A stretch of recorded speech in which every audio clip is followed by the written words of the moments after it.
PLS up 8% today. This is just, this is really cool. Really. And this is the 7-day figures. We got 43% in the last week for HEX and 36% for INC, 37% for PLSX, and 21% for PLS. Great. Just absolutely fantastic price action.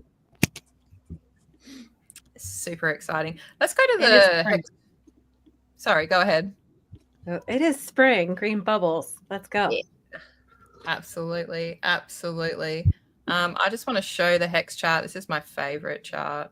I love HEX on Pulse Chain. HEX on Pulse Chain is a different chart for those new to the Richard Heart ecosystem. So pulsechain.com, that'll have all your official links. And this is HEX on Pulse Chain, which is a new chart since Pulse Chain forked in May 23. So the top of this chart is about 3 cents. And I'll zoom out for you. And this is the kind of action that we're getting in the last few days. It's been absolutely glorious, and it's just breaking through everything. And this is a very nice candle that's formed today. I was on X, I think yesterday, and I saw something from the comptroller of the currency, and they had announced that all U.S. banks can buy, sell, and do custody for their own customers all in the U.S. That's fantastic. I think that's probably where a lot of this pump might be coming from, is because of that statement that was just announced. No, that's absolutely brilliant. I like it. Yeah, that's what we need. And I was even telling my art class, like I feel like I'm less at risk. Like a few years ago when I was doing crypto streaming, like, and I still do hide my streams from my work colleagues because it's not, the two worlds just don't merge, right? There's not much crossover, and it's very conservative. My workplace is very conservative, so it's separate. But as in America, the culture, crypto is getting a lot more legitimate and entering into the banking system. It really is like making me feel much more legitimate in being involved in crypto, which is good, because when it comes to having an opportunity for generational wealth, you're not going to get it, in my opinion, elsewhere. Not to say there's not other products that are useful, like real estate, to preserve wealth, or to use it as a leverage loan, or things like that, and to feel secure. But if you really want price action, this is where you need to be. So let's say hi to the chat, and then we've got some videos lined up from Richard from his video that he made for the community. So first up, we've got Not Goo God. Welcome. Crypto 7 is in the chat. Fun fact: Fast and Briz refused to stream unless True. Well, yeah. I'm sorry that I didn't put you guys on the thumbnail. I feel like that was discrimination, and I apologize. Kryptonite is here. Tam, thank you for saying lovely things about the stream and helping to promote it beforehand. I appreciate that. We've got Tarnwig in the chat. Fast Abdul's in there, making sure that everybody is not too feral. My chat's usually pretty nice. Drix is there. Duke of Booze is there. Who else we got? We got people coming through. We've got DJ Hexagon. Crypto Styles is in there. Academaciated. Oh, totally nailed that today. Hex Glenn is there. 43 OG in the house. How's it going? He's a Chad absolute champion. 43 OG, Aussie legend there. He is an OG streamer from Australia. DeFi Down Under is where you might catch 43 OG still. So team, I've got some videos lined up of our founder, Richard Heart, and this was the most bullish thing he said, in my opinion. $1,800 Ethereum sucks, especially when gold's at all-time highs, Bitcoin's nearing all-time highs again. Do I think it'll get back up? Yep, I do, especially if institutions are buying, which they are. You know how many ETFs are there out there right now? Bitcoin, Ethereum. Those are the two large ones. So if your thesis is that institutions are going to be the guys that are buying, well, it's nice to have an ETF. Now, that being said, Ethereum and Bitcoin did really, really well before they had ETFs, when they had lower market caps, right? So take, for instance, the liquidity that you see in Pulse Chain, Pulse XX.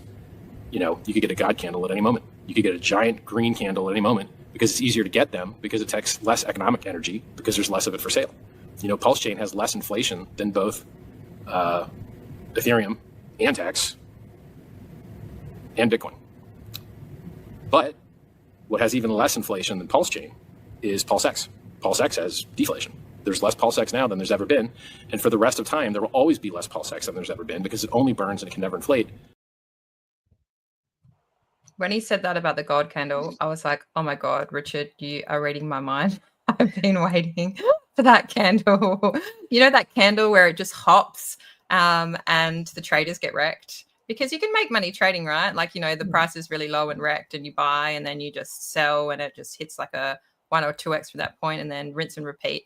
And so when you get that God candle and you've hopped, all those people that are trading and selling and buying at the lows and basically keeping it locked low get absolutely ruined. And then now their new price point becomes at the hopped level. So the God candle for me is something that rewards people that have been DCAing for a long time. And yeah, I'm looking forward to this. This price action, I think, will continue. You guys remember Hex on Ethereum last cycle and the green candles, there was a point where the green candles just kept coming. And it was really odd because it was like I was very new to Hex. So I didn't really know about the community. I was just very new. And I would finish like a gym session or whatever in the park. And then I'd be walking back to my car. And then my husband would always call me and be like, oh, it's up again. I'd be like, what? And then we kept on like selling and taking profit. And like this cycle kept continuing until eventually I was like, you know what? Why do we keep selling the thing that keeps going up? And he's like, yeah, good point. And then we learned to hold. It was just like quite a process to learn to hold for a long time. So there's a lot of stop starts that happened for probably years. But yeah, the God candle. Oof, I can't. Yeah, it's going to be. It's renewed my faith that this cycle could actually be pretty epic. I think it's going to be epic. You know, one of the things that Richard said that kind of struck me is that the coast is clear for greatness. He said that, and I was like, oh man, that's like, come on, let's go. Oh, absolutely. We got to get into this SEC stuff. A Wild SJ, what was your take on Richard's video? So I watched it twice, and I'm glad I did, because the first time I watched it, I was driving. So I was listening mostly. And then last night I watched it on my laptop and, you know, full screen, and the look in his eyes and his expressions and the way that he is just exuding confidence, just, I'm in love. I just was so stoked to see him being like that. And like him, you know, he said it twice now that he's prepared all his life for this. And I don't doubt that for us. I mean, I've like, y'all know positivity princess over here. And I've not doubted for a moment.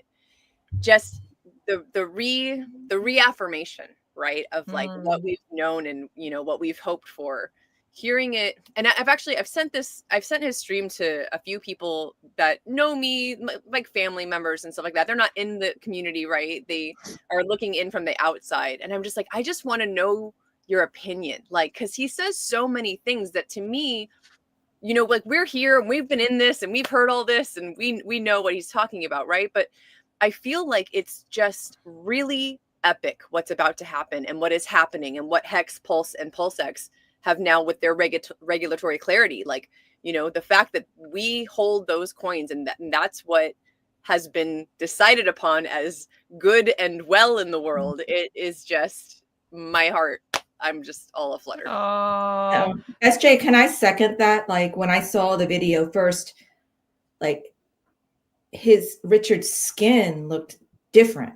Like it was like a different color. Like he had a whole different, he looked like he lost weight. He had the black t-shirt on. And I was like, this dude has been through something. And that something is probably almost like life-changing. And this is a guy that was ready before, you know, years ago. But I think what he went through just made him better and stronger and more determined to win. That's what I got from the video, other than, I mean, obviously we can go into the details of the content, which I thought that was, you know, he was really focused also on the message that he wanted to deliver. And I almost liked that it wasn't a live stream because he didn't get distracted by the riffraff and all the haters. He could just focus on the points that he wanted to make because he had so much to say for being away for so long. absolutely. Fast Abdul, what did you think? I thought he looked pretty good. Generally speaking, mostly just 2 years older to me. You know, he looked healthy. He looked, you know, he had some color in his cheeks, which is great. The feel of the video was the more important thing to me. Like he felt really confident, right? Like he felt really optimistic, and I think that's probably what people picked up from it. It seemed very positive. It's had 500,000 views on Twitter or something now. We're going to get traction every time he makes a video like that. And hopefully someday soon, where he does live streams, it'll be amplified from that point. Absolutely. Lindsay, I'm interested in your thoughts. Did you have a favorite part? My total sweep. I'm a bad Hexcan, honestly. I've just been so busy outside and with the kids. No, that's I've good. not had the pleasure of sitting in one place to listen to it all the way through. So long story short, my synopsis of all of this is that public schools will never ever teach about Richard Hart. ever, because of what he's done. And that is like the best thing. And I mean that in a really good way, because in America, public education is federally funded. So it's very centralized and limited as to what they actually teach the children in America. Like a lot of history has been like completely wiped and distorted. So Richard will never be taught in public schools because he is also a groundbreaker. He is a founding father in crypto. You know, he's like Big Daddy out there. What's up, Big Daddy? Absolutely. I can see Fast Abdul's got this thing in the chat. What's that last thing in the chat there, Fast Abdul? Should I click on it? That's the imprinter. Yeah, we'll go through that. Crypto Rand was played part of Richard's clip and talked about him. Said Richard's back, right? And it was pretty big, actually. So I let's reposted that share on it. Twitter. Yeah, I got it here for sure. Awesome. I got to share the tab so that you can actually hear it. Let's be serious. He missed us. Oh, for sure. 100%. He missed us. 100%. I don't think he missed us too. Like, I from have a a very point much, but, to you know. make on that when we're after this. Hicks, I think I saw Richard Hart. Sorry, team. Keep chatting and I'll have this ready for you. So maybe I'll just make the point real quick. There's a moment in the stream where you can see him all of a sudden be like he's trying to figure out what to talk about, and then he's like I can't do more videos like this or something, and you just see him, his mind is racing, and then all of a sudden he says he basically is like comments on our comments, and he's like, how are you guys doing? You know, I see you silently giving me praise in the chat, something along those lines. And that moment to me is, I think, the most endearing moment in the entire thing, because you see his humor. Like, he's such a great speaker, but you see him all of a sudden have that moment of panic, and his mind goes to, you know, how are we doing and what's going on with us? And he, again, Lindsay, you can tell he misses us. He misses that interaction. So that I wanted to call that out. I think he misses the live stream, and no doubt he will be back for that. Let's see what Crypto Randman. I don't know if you guys saw this, but the reason why Pulse is probably going up is because it seems like Richard Hart is back. I think I actually listened to his stream this morning. You know, I listened to everything. Hey, Richard Hart here.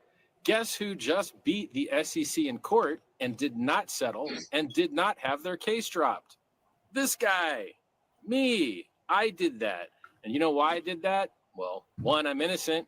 2, I've got great lawyers. 3, the government decided to bring a really stupid case against a really honest person. And guess what happened? The judge saw through it and dismissed the case in its entirety, something that almost no other cryptocurrency has ever achieved. And they didn't just charge me. They charged me, Hex, Pulse Chain, PulseX. They actually charged software as a defendant. Can you imagine that? Can you imagine math that you can run at home and execute on your own? So Richard Hart is back, and that's why Pulse and Hex are actually moving. Oh, that is epic. The fact An that epic brush off. What a dick. Ran, you. Hey. Ran, you're a stinker. He's the only one talking about us, so I'm going to give him some love and say thank you for talking about us. Oh, look, there's calls. Sorry, go ahead. Be fair, Rand. Come on, you got to give them. Come on, give that man some credit. Won't kill you. We'll catch it. He's opted to have Richard on his stream.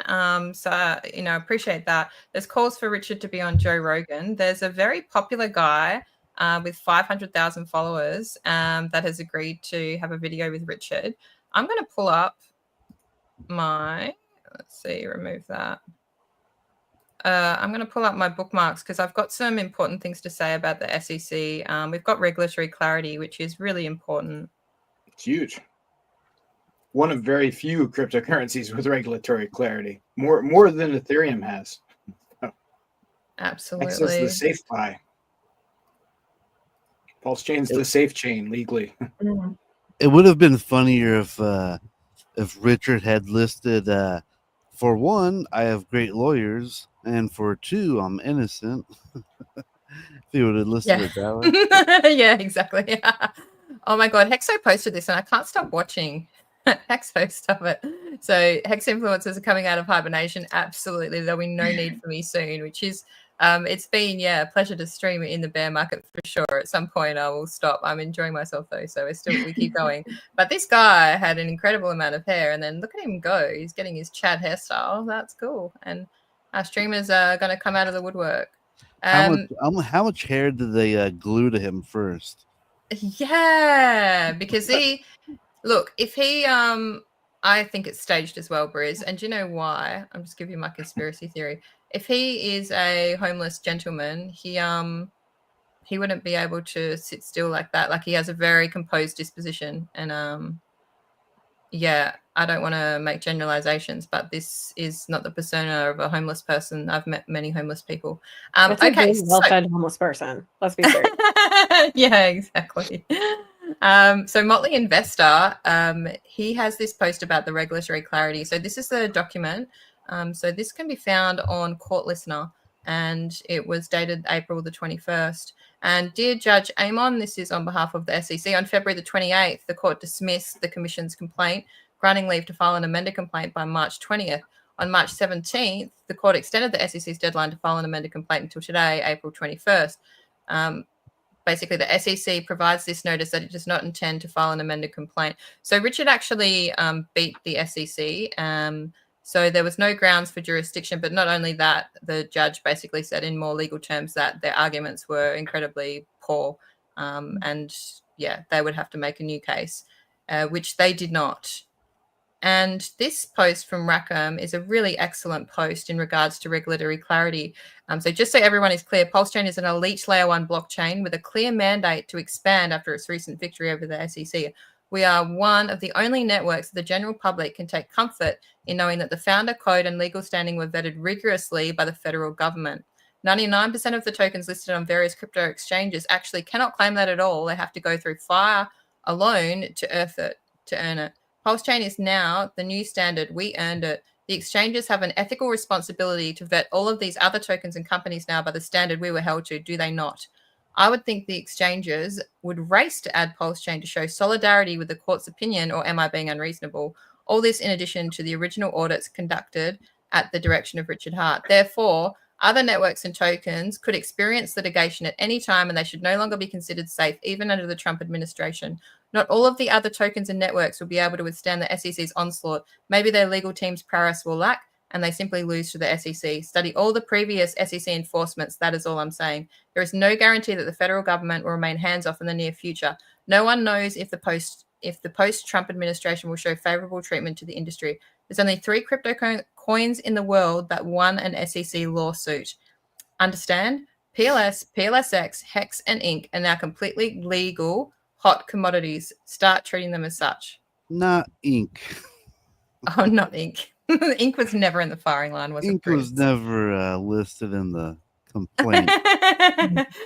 Ink was always. So how do you feel about Papa Richie, your crypto founder daddy, not mentioning Ink in his video? Oh, that's no big deal. We all know that Ink is a vital, important part to the whole RH ecosystem. So I think it's going to do just fine. Like I said, I posted it. I did a Ink segment on Richard Hart Mack's conference, and I did the math, and $5 Ink brings back 40% APRs. So there we go. Wow. Do we really even need a higher than a $5 Ink? I mean, 40% APR is 40% APR, right? The all-time high is around $80. So I think if we could get $80 instead of $5, that would make it even more interesting. I'd be very happy with $80 ink. Absolutely. So Fast Abdul, tell us, how's stranger your things ink have happened. It has printer? the lowest liquidity of all those tokens. And he cut down the Ink printer's inflation. doing great. Yeah, I like ink so much. Yeah, tell me about ink printer. What is So going what's that on about there? inflation? Ink printer's going great. So it's a liquidity fork, so a stable coin that uses ink as collateral. There's 2.83 million ink worth $4.6 million locked in it right now. The stable coin is working very well. It's currently 99.67 cents per stable coin, which is right about where it's supposed to be. And the chart's looking up. It's the highest price reward token of any of the liquidity forks. So Liquid Loans, Earn, Flex, Pulse on the Pulse chain, and the APRs are pretty decent. Like our farms are paying anywhere between 24% for single-sided staking of a stablecoin to on 2Fucks, the ink printer farm is paying over 300% APR, I believe. So far so Wow. good.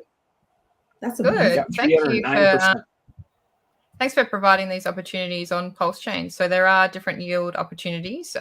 We've done streams before on yield opportunities. There's farms on PulseX, and ink printer is, yeah, like you said, a fork of Liquidity and doing very well. So thank you, sir.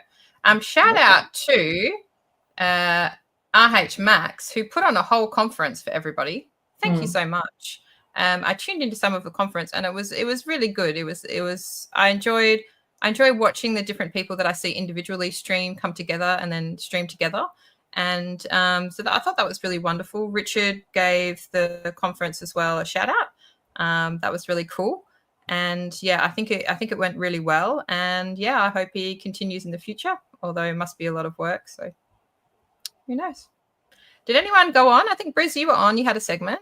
Fast Abdul, I saw you there. SJ, did you go on? SJ was on. I saw SJ's segment. Yeah, a few times. Oh, awesome. Yeah, I'll have to rewind. Yeah, so thanks, RH Max, for that. He just announced that he's going to do a PulseX conference soon as well. Right. So there'll be a PulseX centric conference hosted by RH Max. And then Matty Allen's conference is coming up again in June as well, too. So Hex and Pulse Chain and PulseX conferences, we're going to have like 10 conferences a year. Woo. I hope I Wow. get to do a PLSX in 15 minutes or less segment. in the next one. That would be cool, Briz. And I found this picture when I was going through Crypto Stylist Twitter, and I really like it. Can you talk us through, Crypto Stylist, what is going on here? That's in Paris. It was 4 years ago. And we were in the Philipp Plein store shopping. That's shopping. Richard likes to shop. I really So, like yeah. I really like these shoes. yeah, so I was taking pictures of the stuff that he liked. And he was showing me the things that he liked. And then I caught that. I wasn't trying to take a picture of us. He just got caught in the photo. So the reflection. And so I posted it because I thought it was just an interesting, not so obvious posing kind of photo. And he was Yeah, like it's telling me what really he liked cool. and why. And it was fun. Oh, that's awesome. So we've got a lot to get through here. We might rapid fire some of this cool stuff. There's lots of cool stuff that's happened this week. So Ethereum had a Petra update, and the price of Ethereum is doing very well, which is very bullish for us because some of the SAC funds are tied up in Ethereum. So we like to sort of keep an eye on that because it makes us feel good on the inside, and I'm sure it makes Richard feel good. But does anyone have anything to say about the Petra update for Ethereum? I think it's bullish for Ethereum because it enables institutional investors to participate in a different way. It increases the amount of ETH that can be used in a staking contract from 32 to 2,048, which is like wow. $3.5 million worth of Ethereum or something. So that means that like an ETF or something like that wants to run validators on Ethereum doesn't have to do it in little pools of 32. They can do it in one giant pool of 2,048, enabling them to roll millions of dollars into Ethereum to get steady gains running validators. So I think that's a prelude to basically like a huge corporate push towards institutions buying Ethereum. Yeah, they're about Nice. to hit the go button on CBDCs. Cool. So there's something about the EIP 1559. So it burns Ethereum with every transaction. So ETH has now become deflationary. And in addition to that, they used to pay block rewards to validators, but now they just charge a transaction fee. So there's less inflation. So overall, ETH is becoming deflationary, which is an epic step for Ethereum. So everyone thought that Ethereum was dead this cycle. Well, they were wrong. And Vitalik has turned it around super fast. And this price action is extraordinary from Ethereum. So thank you, Vitalik, for the picture update. That's hats off to you, sir, on that. That is, we weren't expecting it to be so effective, and it has been. So thank you. So we're going to go back to a couple of things from Richard Hart's video. And this is, I think, what the community is doing since the video.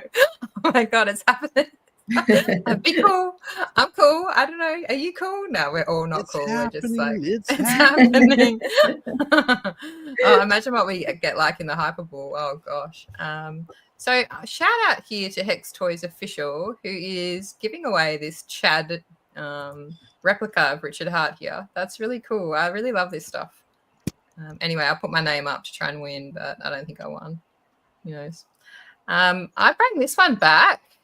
Hodpearl, who's a regular on this show, made this amazing marketing picture, and she actually went to the effort of making this Pulse Chain, can here for marketing as well. So that was really sweet. So when it comes to marketing, Rackham is really trying to help us out here, guys. So he's going to do this whole marketing campaign. He's organizing that. He's got this guy with over 500,000 followers, Mr. Colin Noir. I'm sorry if I pronounced your name wrong, who has agreed to stream with Richard. So thanks, Rackham, for doing all of that. That's really quite epic. In addition, Rackham has offered, I think, to pay for an exchange listing with Kraken, I believe. I hope I got that exchange right. Can you there's see talk. how many followers Colin has? Yeah, I'll click onto his. Yeah, guy. right there. So Hexagons, give this guy a follow. So he's got 2.9 million on YouTube. He's obviously from America. He's a gun advocate. You can see here that he lives in Texas. He's got 555, used to be 0.5 thousand followers. Nice. On Twitter. So that's fairly epic to get an interview with someone of his standing. So He's an attorney too, so he's educated, smart. oh wow, Hmm. far out. God, I've got a video from Richard that talks about. Let's have a look here. Which one do we want to do? Oh, let's do this one. So we got great news. We've got regulatory certainty that almost no other coin has. If people don't start doing nice things for us, working with us, listing, etc., I wouldn't be surprised to see people just start up competitors. The regulatory environment's never been nicer. So that was a really cool little, I think he basically inferred that if we don't get exchange listings, we will basically start up competition, which I thought that was really cool. There has been some talk that exchanges are looking to list Pulse Chain. And I mean, we've been listed before, and the exchange that listed us before was OKX. They used to list PLS. And then when the SEC came along, OKX didn't list PLS anymore. And now that the SEC is gone, will they be the first one? I suppose we're all waiting to see who'll be first. I think we're looking for a big one though, like the top 5, which OKX would not be in that list. But like Kraken, Coinbase, that kind of thing, Binance, or top 3, like one of those big 3 is what we really need. And if Rackham's willing to pay to get us on Kraken, and Kraken will pick up that ball, that would be a huge win, way bigger than you could be on OKX, MEXC, like a dozen of the little ones, and it wouldn't hold a candle to something like Kraken, right? So that'd be huge. It's Yeah, gonna be a marketing more big eyes. one. Marketing is marketing. Yeah, it's keep gonna- it in front of them. It'll be a big milestone for Pulse Chain to get that listing for sure. All right, team. So Richard Hart did mention that we have a little bit of gap in marketing on Pulse Chain. I wanted to throw it out to you guys. How you think we can address that gap? Well, I think that the regulatory certainty, which we're one of very few projects that done crypto that have that badge. It's almost like a verified. That's a huge way to, I think, marketing point, for people who don't know about and might have heard, the negative things or look at it as too risky. Because I'm currently onboarding people, and what I try to convince them is like, okay, great, take a little Bitcoin, do a little ETH, some of the quote unquote blue chips, but then put 10% in this, super risky project, which has, regulatory clarity now. And, because it's not many, I mean, the XRP community, they really wear that as a badge of honor, and they use it a lot. That's a big talking point for them in onboarding and in their content. So I think that we need to do the same, because it's really a positive thing. And it's also very few projects in crypto can actually say that. It's such a good way to onboard now, that we have won against the SEC and we have that clarity and more clarity than other coins. And the fact that exchanges still haven't listed us just shows their personal bias. And it's a little bit unbelievable, really. Shout out to Crypto7, who has been streaming all throughout the bear market. Yeah. And he says that we need to pivot our messaging to new people. I find this one of the most difficult things to do. If I go to like a work function, somebody will say maybe something about crypto, and I feel like medicine in general, I will say doctors in general, and I am one, so I can talk about them. They're not too comfortable with talking about their investments, and the extremely conservative group. And in terms of financial knowledge, they are surprisingly lacking. For example, their tax return, they have no idea, most of them, how to do a tax return. Some of them are really good in business and they go down that line, and they're actually excellent business people because they run their own practice and they employ people. But beyond that, most doctors will be into real estate, but they don't really have that concept that their income is not an investment. That kind of overall theory, like financial theory, is kind of lacking. So if they do talk to me about cryptocurrency, I really have to gauge the person. Is this person actually somebody that would have the capability or is actually interested in going down the line to learn about it, or are they just trying to make conversation? Class, I would ask that you don't make doctors rich, because I want them to keep working. I don't want them to be like financially free. I want them to have a bunch of debt. I want them to have a big house with most of them, 95% do, Briz. Like, you'll be happy to know. Brain surgeons don't get brain surgeons. There's this competition with like what kind of car and house you have. So there's a lot of debt, and you'll be happy to know that they're working for as long as any other profession to repay that debt. I mean, let me tell you, I come from a family of doctors, and they're the worst business people on the planet. Like, they're horrible with money. So they don't know how to. I think you don't have to worry. I used to do a talk on how to do a tax return, like during work hours, because people have no idea. They think that going to a tax accountant, that is your tax return. They do no work like behind the scenes to improve anyway. But in talking about onboarding, I think we as a community need to figure out what our culture is, what our messaging is, and to make this a smoother process. For me, the number one thing that could happen is that Phantom enables bridging into Pulse Chain from Solana to Pulse Chain. And people always think, but we have Rabi, or we have MetaMask, or we have, internet money, and we do, and they're fantastic. But a lot of the new money that will come in will be from the 25 to 35-year-old male kind of group, and these people are into meme coins, and they're going to pour money into Solana and Solana meme coins, and they need to be able to bridge to Pulse Chain from a wallet that they're already familiar with. So I don't know how to. I really feel like that is one of the keystones to unlocking onboarding, is for Phantom to integrate us. And I do tag them a lot, but I haven't been quite effective. So if anyone listening has any contacts at Phantom and can make that happen, that would be really important for us. Hey, class, I'm sorry. I'm going to have to actually get going. Oh, no props, Chris. I'm sorry. I only have about 45 minutes with you. But thank you for having me on here. It was great seeing everybody else. Thanks for being here. And I'll make it to your next one, all right? No dramas. Thanks for all coming. Right. Thank you. Bye, guys. Have fun. Bye, Bruce. Bye, Press. Hey, Bruce. All right, team. We might just rip through some of these other bookmarks, and then we'll throw it back to you guys and see if there's anything else that you want to talk about. So, SJ, you do a lot of onboarding, and what do you think are some of the messages that stick for people that you talk to? A lot of the questions that I get and the hesitance is that people just wonder, where does the dollar go? Where the money that I put in, like, what happens to it? So the best way I've found to explain it is that it's nearly like exchanging a dollar for a euro. It's just another form of currency, except in this case, you know, if it was a stable coin, right, that'd be true, right? So you're exchanging a dollar for a dollar in stable. Well, if you're exchanging $1 for, you know, however many tokens, there's the aspect behind that if they can go up or down. So your dollar may multiply or it may decrease. It's getting over those little like misunderstandings, assumptions, the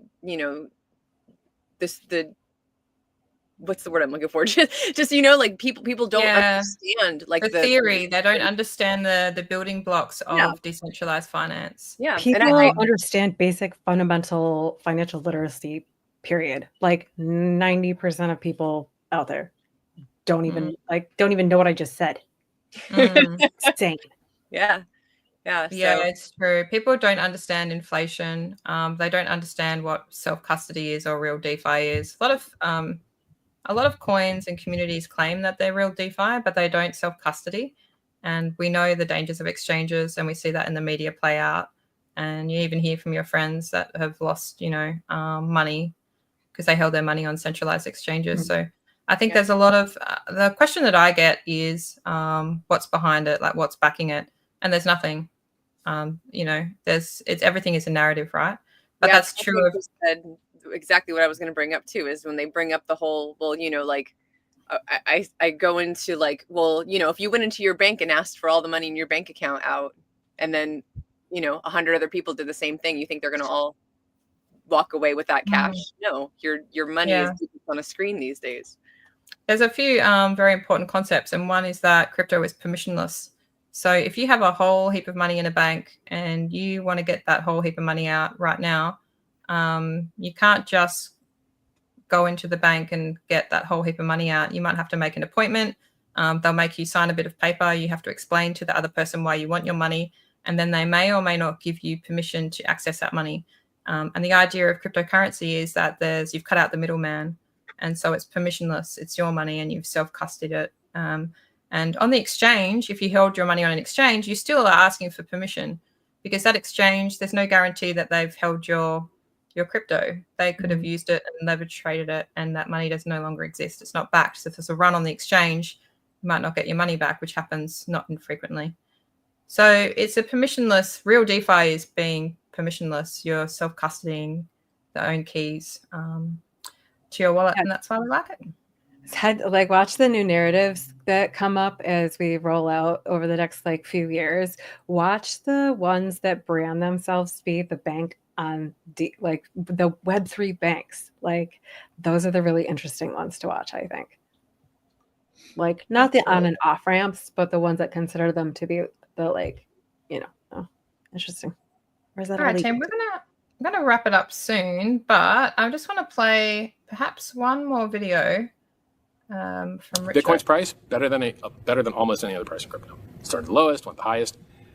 But when I called the top many years ago, 65K, now it's 95K. You're up 50%.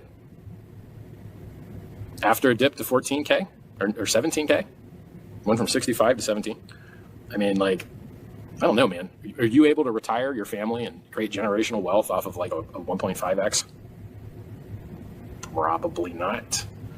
So while Bitcoin is great and they've got the most awareness and they've got the most marketing, it is not good technology. Well, should I say it's not good? It is good technology, but it is slow, expensive, and has very few features. And it's bad for the environment. No, you didn't say it was bad for the environment. Yeah, it's bad for the environment. You don't have to nuke the environment to maintain a consensus network. There's tons and tons of networks out there maintaining consensus just fine that aren't nuking the environment. Pulsing is one of them. So he makes a really good point. There are other cryptos out there that might be safer, like Bitcoin or Ethereum, where the downside is not as great, but also the upside is not as great. And if you do want to create generational wealth, most people aren't looking for like a 1.5x. They're looking for more. And I think Pulse Chain offers that. And I've always been quite adamant that that's the place to go. I mean, Hex on Pulse Chain. And the reason that I give is that Hex on Ethereum did a 10,000x because after Ethereum topped, the gains from the OA SAC fund were rotated into Hex. And then the Hex price absolutely exploded. And people think it can't happen again, or they're just not willing to concede because of their own personal bias that it could happen. There's $300 million that was sacrificed for Pulse Chain that's currently being held in Ethereum. And each time Ethereum clicks up, that $300 million also clicks up. And Richard has been known to call the top for Ethereum. And at that point, I think our hyperball starts. Our pre-hyperball is what I would call the phase in that we're in now, where I believe that we've bottomed and we're starting to ratchet up and we're starting to catch people unawares. And this is a time when the new streamers will come back and be like, oh, okay, it's back on. And then suddenly you'll see a whole lot more people on Twitter that you've not seen in probably years. So it's a really come back. Jim Rat Crypto started up the show again. Crypto in the morning. Absolutely, it's good to see him.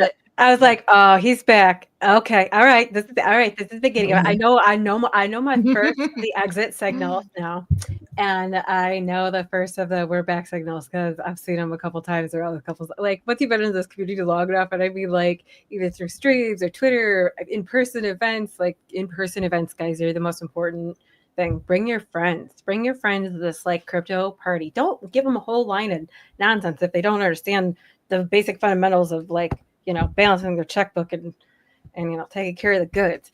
Like, don't push, they be like, just give them a cash app and have them pay that way. Like, encourage them to pay in crypto to like get you a drink or whatever, something on your way to like this crypto party that you're going to, because that's what it really truly ends up being. Sorry, I didn't mean to hijack that. We're thinking marketing here and like bringing some excitement into the community. And it's a good point. Like, we got to have like little exciting trinkets. Like Maddie Allen had the gold coin, which I got to try and figure out how to get some of those. Because how cool is that? Like, if you meet someone at a party and you think that they're loaded, and then you give them like a gold coin that has crypto on it, or you're trying to make connections out there. If people get free money, they're not going to say no. I'm telling you right now, I work with very affluent individuals, very lucky, and if you give them a trinket, they're gonna be like they do not want that stuff in their house. Like, no. However, if you give them something useful with like, I don't know, put something on something and have it so they could put it in their pocket, carry it around with them like a business card. And it's interesting and it's, has flashy branding on it, or like simple those metallic business cards that Rochelle Private Equity gave out. And Brian's hats, like those things, those tangible items, like, hey bro, I got a hat for you, it's golf season, like keep a couple in your golf bag, let's eat, there you go. Those are so like, can you zip up the brim for everybody to see like the details on these hats? They're just like, hats off to Brian. Wow, makers, that is cool. They're stunners. So who's making this hat? No, Brian McGruber, he goes by. Cool. He's out of Vegas, and he came to like the PLS 369 golf event and just started giving out like dozens of these hats to everybody who was there. I have several different models. They're fantastic. Check out this guy. Wow, they're cool. I really like it. I have to look him up. Brian, I don't have the updated collection. Like with Hex. Awesome hats. Clad, can we go up the prices? Let's look at the price. Yeah. Let's do it. You want to go to Dex Screener, Go Pulse, or whatever? Maybe go Go Pulse. I don't know. Yeah, cool. I've obsessed with crypto bubbles lately. I just love them. Yeah. So the price action is looking like, even since we started streaming, I swear that this is it's gone up. Yeah, it has. It's gone up at least 5% since we've been streaming. Probably so because yesterday. Oh, of course. Yeah. You guys are welcome. So yesterday, like Hex was 0.7 of a penny. It was in that range. And the day before it was 0.6. And then the day before that it was 0.5. And this is the kind of ratcheting that we absolutely love. I really feel like this is the this could be the start of something very nice here. So once we hit a penny, the funny thing that happens with maths, and I'm not a mathematician, so don't judge me here, but see how we're going up like in the order of, say, I don't know, 10% or whatever. But once we hit a penny and we go up in the order of, say, 10%, so we're starting to go 1 cent, 2 cent, 3 cent. Do you guys remember that with eHex when that started to happen? When you start going up, and then once you hit a magic number, so say you hit, there's obviously going to be resistance around 10 or 12 cents, and we get rid of all those people. But then once you hit a certain number, you start jumping sometimes by 2 cents, and then you're like, holy hell. And it's like absolute hyperbole phase when it's like jumping like that. But the liquidity gets thinner as you go up, right? So there'll be like less pressure at a certain point. There'll probably be pressure, like you said, at like 10 cents or like those round numbers. But when it breaks through those targets, there's going to be a lot less for like V3 sell walls and that sort of thing. And it will just keep moving. At least for Hex on Ethereum, it got to 12 cents, and the jump from 12 to 18 cents felt like nothing. Like it was 12 cents and then it was 18 cents, and it was like, holy hell. And then I think 18 cents was a bit of a resistance line. And then after that, I can't really remember. Things just exploded and things just got crazy. And then you start seeing all the bull posting. So it's good to be here and to have sort of seen the bear market through, because I think there was a lot of learning that I had to do. And yeah, I mean, it feels like Groundhog Day in a very good way. All right, guys, we are going to wrap this up. So Vibra Lindsay, do you have any closing remarks there? I'm super excited. I love this time of year. There's a lot of excitement in the air. There's a lot of change coming with like institutional finance. It's like, centralized finance. A lot of things are shifting and they can't stop it forever. So like, let's go. Let's freaking go. Yeah. I don't own any. I don't own anything. I own nothing and I'm happy. But, the rest, let's go. Absolutely. Fast Abdul. I think now that things are starting to look bullish, it's going to change a lot of things on Pulse Chain. I think people should start paying attention to the protocols and the tokens that do stuff, because that stuff is going to start being important. For example, check out inkprinter.com, where you can take leverage on your ink, where you can effectively single-side stake your ink. Low and permanent loss yield farming is important right now. When things are going up, you don't want to be left behind. If you don't know what that is, hit me up on Twitter. I'll do an explanation. Thank you very much. Crypto Stylist. I'm Crypto Stylist on X and also on YouTube. And I'm just, so happy that I made it, that I'm still here. And congratulations to everybody who's still here. Man, we have been through it. Absolutely. Absolutely. A wild SJ. Hey, hopefully my connection's all right. It was breaking up a second ago, but I'm super stoked to be here. This is going to be my first bull run. I was born in the bear. Same. So it'll be really, I'm going to be watching closely, because I've learned a lot over the last 4 years, seeing people make mistakes and in different ways, right? Like as someone who didn't realize how much influence that she had, like really quick example, I had someone buy a coin that I talked about once. You know what I mean? Like I never expect people to buy things that I talk about, because I don't talk about that stuff much, or often, and I'm not someone that shills or talks about prices or coins.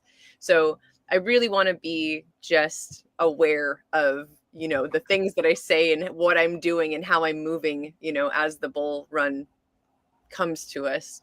And one thing I do want to mention that I'm going to be working on right now is that we're adding a resources tab to the pulsechaintour.com website. And there's going to be one blog list. And then there's going to be, this is something I've wanted to do for a long time. And there was another website account that was doing this, and they're gone now.